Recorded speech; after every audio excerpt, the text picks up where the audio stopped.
You can now write stories with a prompt for free. Different types. They can be educational stories, Tara's warm huggers. they can be in a different language, such as Portuguese, my language. Have different styles. I asked for Pixar style in this one. Lily loved exploring the quiet park near her house. Most days, she felt a little lonely, but the It can be a funny story for adults, the difference between man and wife.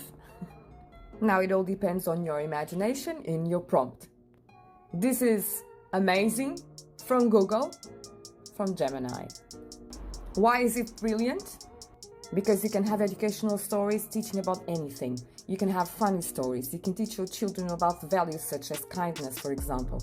It's your choice. It's your style. This is absolutely fantastic, I assure you. So this is the video tutorial. You can do it on your phone or you can use your computer. As always, link will be in the description, no worries. In Gemini, choose Storybook. You can have a narrator and a story with just one prompt. You also have suggested stories. You can use them if you want to. So, write a story about kind princess. So this is still in beta. Let's see how it works. So this is still in beta. Now enjoy the results. I have several different ones and you can do your own. Check out the results. Tara's warm huggers. Meet Saul, the big, bright sun who loves to share his warmth. Every day, he sends out tiny zippy beams of sunshine all the way to Earth. Down on Earth lived Tara, a beautiful blue and green planet. She loved feeling Saul's warm kisses. Most of Saul's sunshine warmed Tara just right, but some of those zippy beams bounced right off her shiny surface, like a ball off a bouncy castle.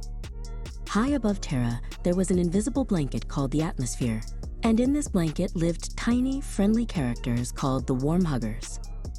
When the zippy beams bounced off Tara, they tried to zoom back into space.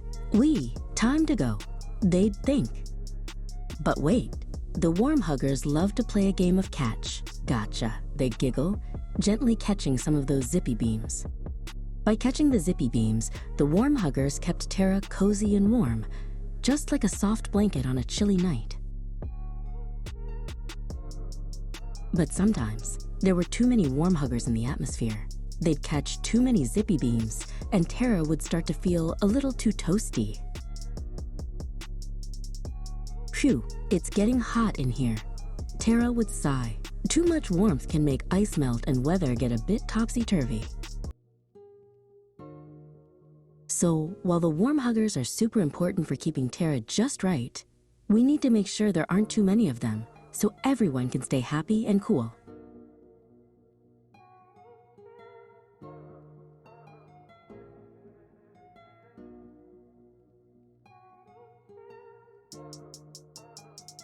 Alistair and Isolde decided it was time for a new bookshelf. Easy peasy, Alistair declared, flexing his biceps. Isolde, ever practical, just smiled and retrieved the box.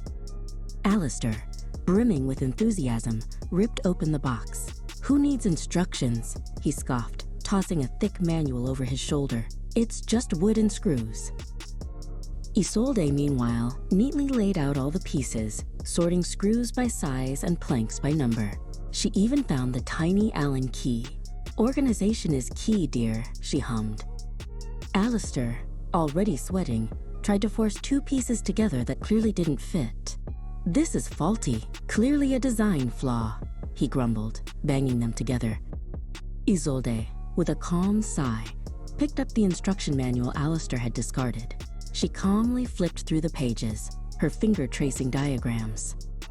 Alistair, darling, Isolde called softly, It seems this piece goes here, she pointed to a diagram, and you need the type B screw, not the type A.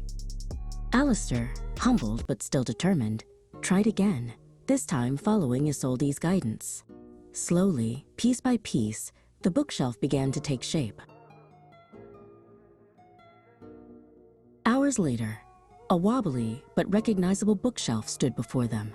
Alistair beamed proudly. See? Told you it was easy, he declared, wiping his brow.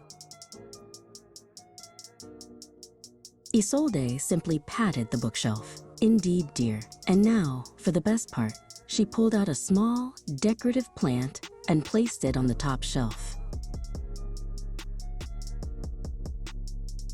Alistair looked at the plant, then at Isolde, and finally at the bookshelf. Ah, yes, he chuckled. The finishing touches, always your specialty. And they both knew, in their own unique ways, they made a perfect team.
Also have other options. If you click here, you will find that you can change the voice. It can be more to your liking. You can share it.